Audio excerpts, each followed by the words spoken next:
Essa é a nossa terra, lugar onde vivemos, socializamos, andamos, estudamos, comemos, dormimos e moramos. Não há lugar como aqui. É o que conhecemos e nos familiarizamos. Mas e você? Pertence à sua terra?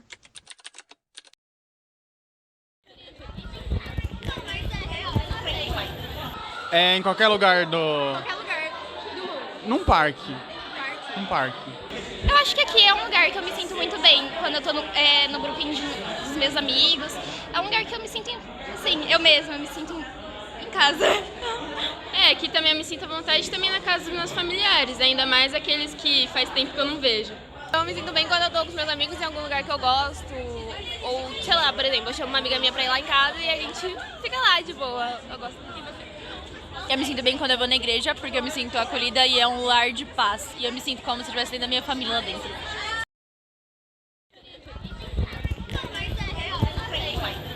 Acho que eu ficaria triste, eu ficaria meio que abandonada. Eu acho que eu me sentiria mal e culparia alguém. Um vazio enorme, não tem nem como imaginar essa situação assim, tipo, simplesmente ser tirada de mim. Então, péssimo. Completamente injustiçada, faria guerra por isso.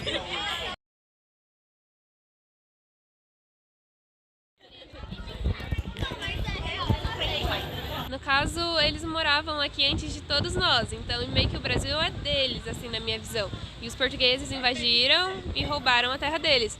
Então, tipo, eles, assim, não precisam obrigatoriamente também de um contrato falando que aquela terra é deles, porque é deles, sim. Caramba, que profundo! Ah, esse cara desolado, né? Coitados. Estavam morando aqui e vieram e roubaram o lugar deles. Eu acho que eles se sentem totalmente invadidos, porque é algo deles. E eles têm toda uma cultura que envolve isso. E eles merecem justiça. Essa é nossa terra, o lugar que provavelmente nunca perderemos, que nunca será tomado de nós.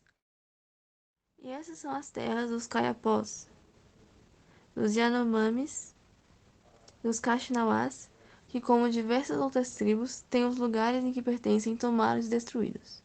Por mais que esses acontecimentos sejam de agora, eles começaram há muito tempo, e para entendê-los, teremos que voltar alguns séculos para a época colonial. É 1500 e o Brasil foi ocupado pelos portugueses, ou melhor, invadido. Chegaram às terras brasileiras não só o povo europeu, mas também as doenças, os interesses, a ganância e o extermínio.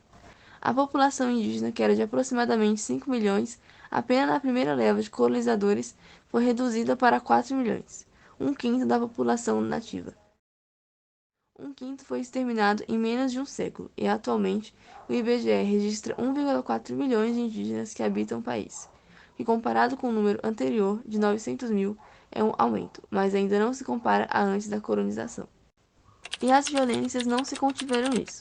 Os povos nativos tiveram suas terras tomadas, o ambiente destruído, com o objetivo de construir colônia, achar metais e garantir seu estoque do precioso pau-brasil.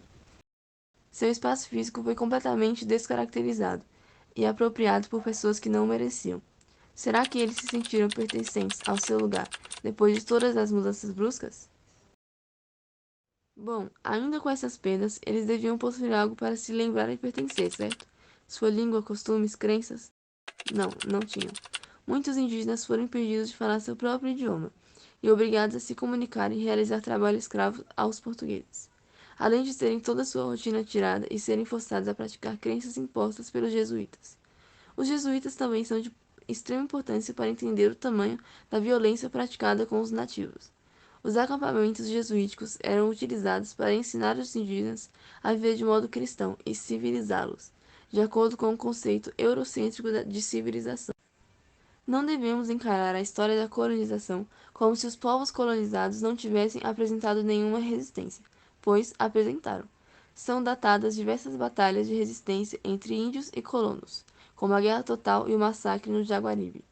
Infelizmente, já temos conhecimento do desdobramento dessas histórias, e sabemos que hoje em dia a população de nativos indígenas se resume a aproximadamente 1,4 milhões de pessoas, que vivem muitas vezes em situação de risco no Brasil, em decorrência dos garimpeiros e donos de agropecuária que hoje repetem o processo feito há 500 anos.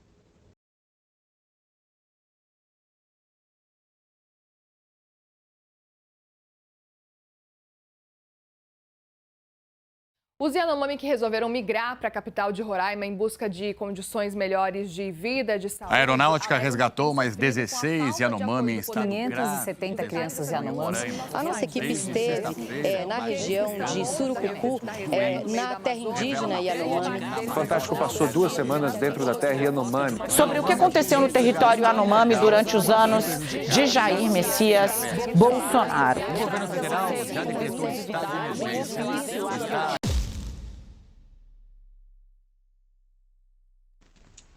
É impossível falar sobre as lutas indígenas contemporâneas e não citar os Yanomami, povo que possui a maior terra indígena demarcada do mundo, de tamanho equivalente a Portugal, e vem sofrendo com as consequências das atividades econômicas ilegais na região desde sempre. O contato com os Yanomamis começou em 1910, com missões de catequização, mas o problema real só foi começar a se moldar na época da ditadura, quando começa o projeto que constituía em explorar florestas e recursos naturais do país. Suas terras são ricas em minerais preciosos, então detectaram o ouro da região, que foi quando começou a disputa para garimpar. As terras dos Yanomami só foram oficialmente demarcadas em 1992, que foi quando os invasores foram retirados e as atividades econômicas ilegais impedidas. Porém, de tempos em tempos, os garimpeiros sempre voltavam, principalmente no último governo, onde houve uma baixa enorme na fiscalização e até um incentivo ao garimpo. As causas da tragédia que tanto ouvem falar são justamente os conflitos entre os garimpeiros legais e os indígenas. Os invasores tomaram bases de saúde e bases de avião, que são o único acesso para algumas regiões do território, além de promoverem conflitos armados e terem trazido diversas doenças à população, que em consequência da crise de saúde e descaso do governo morreram aos montes, além de ficarem indispostos para produzir sua própria economia, como o plantio. Em 2022, aproximadamente 40% da população teve malária.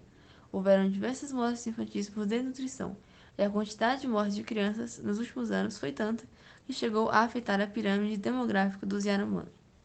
E eles ainda se tornaram dependentes dos garimpeiros, dado que a economia local passou a ser regida por eles, que tinham acesso a comida, suprimentos médicos e produtos do dia a dia. Por isso, muitas mulheres recorreram à prostituição para conseguir algum acesso a recursos.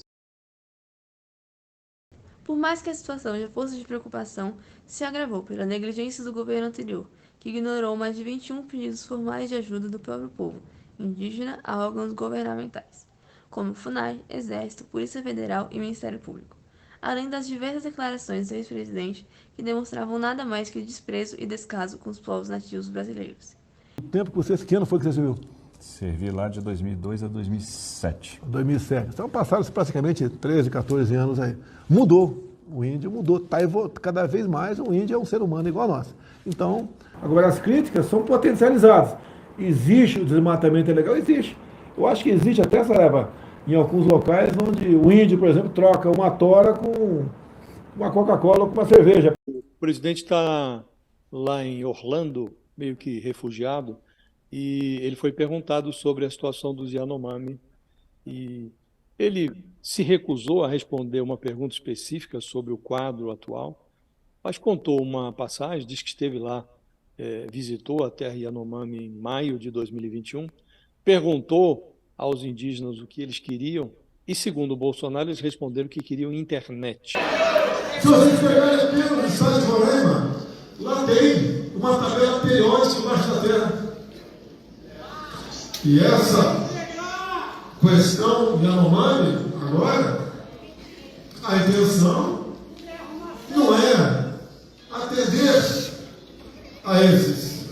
Porque ali está misturado. 40% da terra Yanomami está no Brasil, 60% está na Venezuela. Entre as barbaridades cometidas pelos garimpeiros estão os estupros, os assassinatos, raptos de menores, casamentos forçados e trabalho escravo. Saber que essas coisas realmente acontecem em 2023 é revoltante. E se você estudou um pouco de história, sabe que foram exatamente com os mesmos crimes que aconteceram na época de colonização.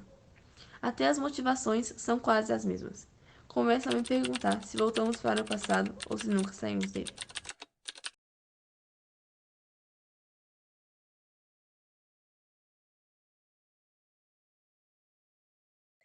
Ocorre, neste século em que vivemos, um desconhecimento pelo povo brasileiro para com os povos indígenas, de um povo na qual resiste, pois o indígena se caracteriza pela forma de pensar, pela forma de ver, o olhar sobre o ambiente em que vive, não visando o capitalismo, e sim visando a vida de forma não destrutiva. As pessoas não ligam para as lutas dos povos indígenas aqui no Brasil, não estão nem aí. O argumento mentiroso, de acordo com a conjuntura atual, que fala que o indígena tem muita terra. Para que o indígena quer muita terra? Eu sempre digo, às vezes, para as pessoas que dizem isso, mas vocês já questionaram um fazendeiro que tem milhões e milhões de terra, uma pessoa? Ninguém questiona.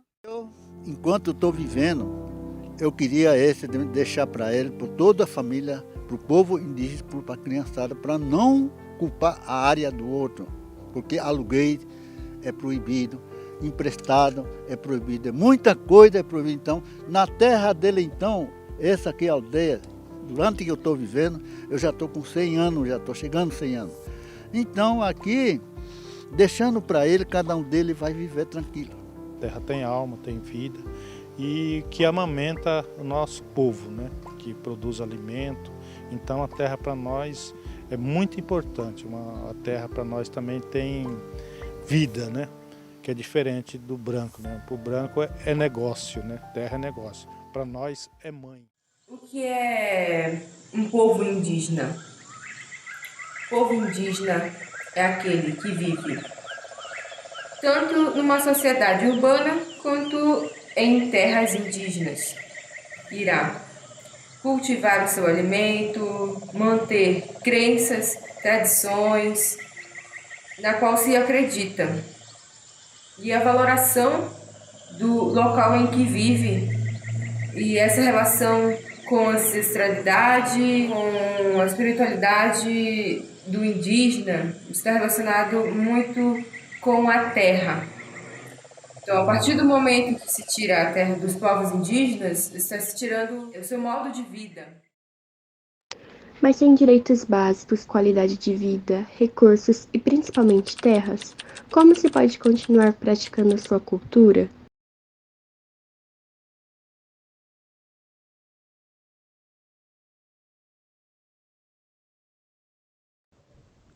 Em 20 de janeiro deste ano, 2023, o Ministério da Saúde do governo Lula declarou emergência nas terras Yanomami, com o objetivo de atender os indígenas em situação de risco de saúde, fome e vulnerabilidade. E em fevereiro começou uma operação realizada pelo IBAMA, junto da FUNAI e da Força Nacional de Segurança Pública, para retirar os 20.000 garimpeiros ilegais que ali residem. A força-tarefa está sendo feita com base em muita fiscalização. Os garimpeiros devem deixar armas e quaisquer instrumentos utilizados para garimpo e seus garimpos, indo embora apenas com itens de uso pessoal, e tem até dia 6 de maio para a saída voluntária do local. Diante de todas as atrocidades cometidas, ainda devem haver pessoas que se questionam por que é tão importante a preservação de povos e terras indígenas. Usando apenas o bom senso, podemos responder que temos uma dívida histórica e que as terras pertencem a eles em primeiro lugar, além de ser importante a preservação dessas culturas, o que de fato é verdade. Mas gostaria de ir um pouco além e trazer dados que talvez, quem sabe, mudem a cabeça de algumas pessoas. Estudo publicado pela revista científica Proceedings of the National Academy of Sciences em janeiro de 2020 revela que terras indígenas são menos propensas à perda líquida de carbono do que regiões desprotegidas. Isso porque a liberação de carbono resultante de degradação em terras indígenas é, em grande parte, compensada pelo crescimento da vegetação florestal, coisa que não acontece em terras sem proteção. A demarcação de terras indígenas garante maior preservação, concentrando menor desmatamento e fiscalização, o que influencia diretamente no aquecimento global, que pode ser inclusive retardado pelo reconhecimento das terras. Ou seja, os indígenas têm papel essencial na preservação do meio ambiente.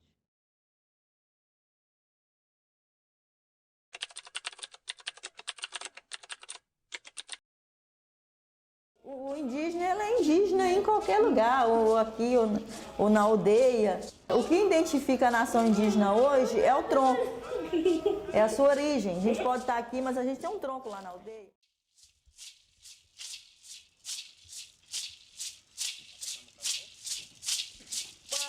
Muca, muca, muca, muca, muca, muca.